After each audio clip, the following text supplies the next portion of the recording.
İlyas Əfəndiyev, Məhv olmuş gündəliklər dramı. Bu drama əsəri iki pərdədən ibarətdir. Əsərin əsas qəhrəmanı 22 yaşlı Fəridədir. O ali təhsil alıb, yəni mühəndislik təhsili alıb. Anası Gövhər xanım isə 42 yaşlı uşaq həkimidir. Həm də sahə həkimi sayıldığı üçün gününün çoxsunu xəstələrə baxmaqla keçirərdi. Qızı Fəridəni tək başına böyüdür. Fəridə 38 yaşlı Ədalət adlı varlı birini sevir.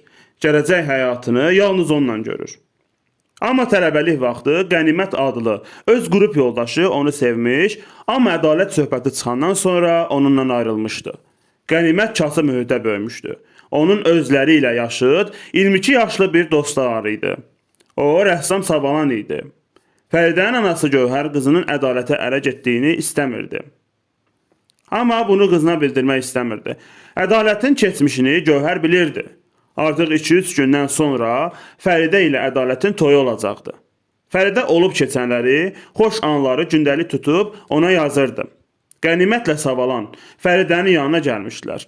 Qənimət Fəridəyə dəvə yunundan köynək, Savalan isə Savalan dağının rəsmi toy hədiyyəsi kimi verir. Fəridə isə Qənimətə tanış olduqları gündən indiyəcən yazdığı gündəliyi hədiyyə verir. Qənimət Fəridəni hələ də sevirdi. Amma ədalətə ərə getdiyi üçün Fəridəyə olan sevgisini içində boğmuşdu. Onlar üçü də bir-biri ilə yaşıd idi. Həmin vaxt Fəridənin uşaqlıq rəfiqəsi Anjel də ora gəlir. Onun da 22 yaşı var idi. Neçə müddət idi ki, Fransadaydı. Fəridə onları bir-biri ilə tanış edir. Anjel tez-tez siqaret çəkirdi. Onun da Savalandan xoşu gəlirdi. Bu vaxt Ədalət də gəlib çıxır. Ədalət Anjeli görən kimi təəccüblənir, həyəcanlanır. Onlar çoxdan tanış idilər. Anjelin 18 yaşı olanda Ədalət onu aldadıb, özünə sevgili edib, sonra da atıb. Hətta 3 yaşında ondan bir oğlu da var imiş. Amma Fəridənin yanında özlərini elə aparırdılar ki, güya ilk dəfədir ki, bir-birlərini görürlər. Anjel Ədalətdən ayrılandan sonra başqası ilə də gəzmişdi. 2 gündən sonra artıq Ədalətlə Fəridənin toyu olur. Onlar toy edib, qatarla başqa yerə gəzməyə gedirlər. Qənimət vağzala çatanda artıq gec olur. Fikirləşir ki, bəlkə də artıq Fəridəni bir də görməyəcək. Əsərin ikinci pərdəsində Fəridənin evlilikdən sonra başına gələn hadisələr təsvir olunur. Fəridə artıq əvvəlkindən fərqli mühitdədir. Bahalı ev, bahalı geyim, barmağında brilyant və s.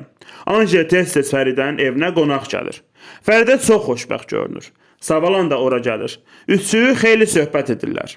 Anjel Savalan gedəndən sonra onun haqqında Fəridədən soruşur. Sonra Ədalət gəlib çıxır. Fəridə kofe dalıca gedəndə Anjel Ədalətdən uşağa soyadını verməyi tələb edir. Amma Ədalət heç razı olmur. Neçə vaxt idi ki, Savalan Fəridənin portretini çəkmək istəyirdi. Bunu Ədalətə deyəndə o razılaşmır. Adımıza söz çıxar deyir. Ədalət gedən kimi Fəridə gündəliyini açıb bunları oraya qeyd edir. Bu vaxt pəncərədən görür ki, Qənimət yolla gedir. Fəridə elə bir neçə dəqiqəlik pəncərədən ondan söhbət edir. Artıq özünə iş tapıb, neft mədənində işləyir, çox sevinclidir. Qəniməti gördüyünü də gündəliyində qeyd edir. Qəniməti gördüyünü Ədalətə deyir. Üzə vurmasa da artıq istəmir ki, Fəridə onlarla danışsın, görüşsün. Ədalət özü fırıldaq işlərlə məşğul idisə də, Fəridənin bunlardan xəbəri yox idi. Fəridənin barmağındakı bahalı brilyantı da Ədalətin fırıldaq dostlarından olan Kamil vermişdi.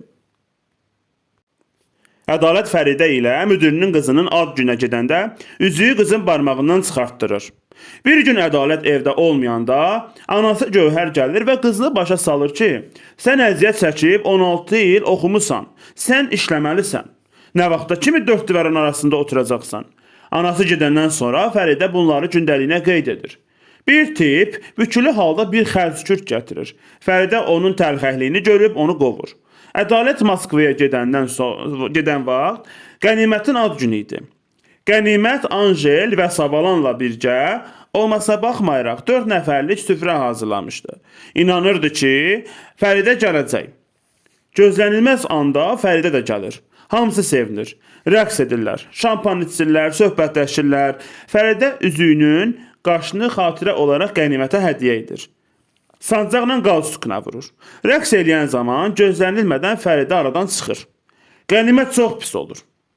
Günlərin bir günü savalan Fəridəgilə onun portretini çəkməyə gəlir. Amma Fəridə ədalət icazə vermədiyi üçün yox deyir. Savalan inciyir, əlvida deyib gedir. Fəridə pis olur. Hisslərini gündəliyində qeyd edir. Ədalət Moskvadan gəlir.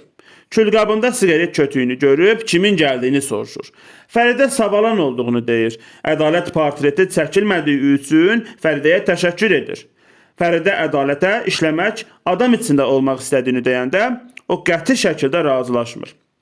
Hətta dostları ilə də görüşməyə qoymur ki, onlar kasıbdılar, bizə yaraşmırlar. Angel zəng edib ədaləti evinə çağırtdırır. Skletə bənzər kişi isə hər dəfə qapını döyüb pul istəyir. Savalanla Angel son dəfə söhbət edirlər. Uşağı olduğu üçün Angel özünü Savalan kimi bir saf oğlana layiq görmür. Həmşəli ayrılıb gedir. Ədalət gəlir. Angel nə qədər deyirsə ki, övladımıza soyadını ver, ədalət razılaşmır. Ədalət 3 yaşlı uşağını heç görmək belə istəmirdi. Ona görə Angel ədaləti evindən qovur. Fəridə Angelin yanına gəlir. Artıq ədalətin dəyişdiyini, onun yanında darıxdığını söyləyir. Bunları görən Angel Fəridəni digər otağa aparıb balaca oğlanı göstərir. Başına gələnləri ona danışır. Ədalətin iç yüzünü açır. Angel Savalandan zəng edib Gövhərin nömrəsini alıb danışır ki, gələ Fəridəni aparsın. Beləliklə Fəridə çamadanlarını yığıb ədalətdən ayrılıb gedir. Yazdığı gündəliklər də cırıb yandırır.